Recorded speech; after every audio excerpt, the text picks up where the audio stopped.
गांव के एक कोने में एक रहस्यमयी नागिन के बारे में कहानी मशहूर थी।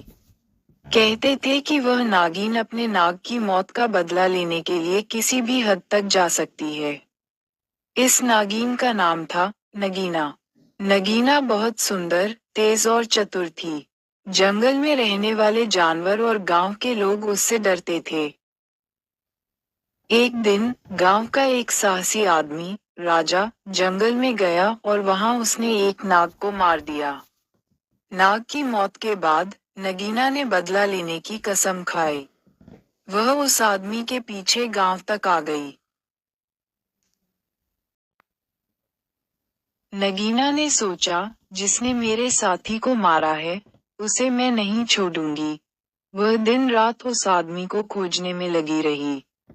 उधर राजा को इस बात का अंदाजा था कि सांपनी उसका पीछा कर रही है।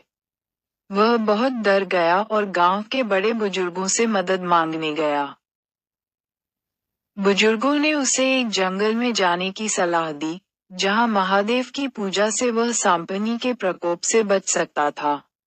राजा जंगल में जाकर साधु से मिला और अपनी कहानी सुनाई।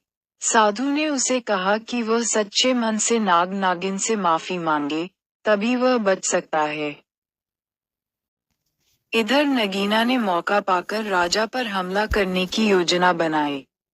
एक रात, जब राजा गहरी नींद में था, नगीना उसके पास पहुंच गई। लेकिन जैसे ही उसने उसे डसने की कोशिश की, राजा ने महादेव का नाम लिया। अचानक, वहां एक दिव्य प्रकाश प्रकट हुआ और नगीना को रोक दिया। नगीना ने महसूस किया कि उसकी शक्ति महादेव के सामने कुछ भी नहीं है। वह गुस्से और दुख से भर गई। उसने राजा से कहा, मैं तुझे अभी नहीं छोड़ूंगी, लेकिन अगर तू सच में पश्चाताप करेगा, तो मैं तुझे माफ कर सकती हूँ। राजा ने सच्चे मन से अपनी गलती स्वीकार की और नगीना से माफी मांगी। उसने वादा किया कि वह अब कभी किसी जीव की जान नहीं लेगा। नगीना ने उसकी सच्चाई को पहचाना और उसे माफ कर दिया। नगीना ने कहा, इस बार मैंने तुझे माफ किया, लेकिन याद रख, प्रकृति के हर जीव का जीवन महत्वपूर्ण है। कभी किसी की जान लेने की कोशिश मत करना। ये कहकर नगीना जंगल में लौट गई। शिक्षा।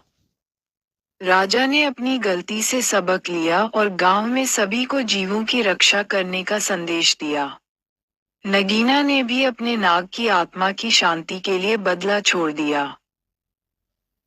इस कहानी से यह सीख मिलती है कि किसी के साथ अन्याय करना हमेशा नुकसानदेह होता है, और सच्चा पश्चाताप किसी को भी क्षमा दिला सकता है।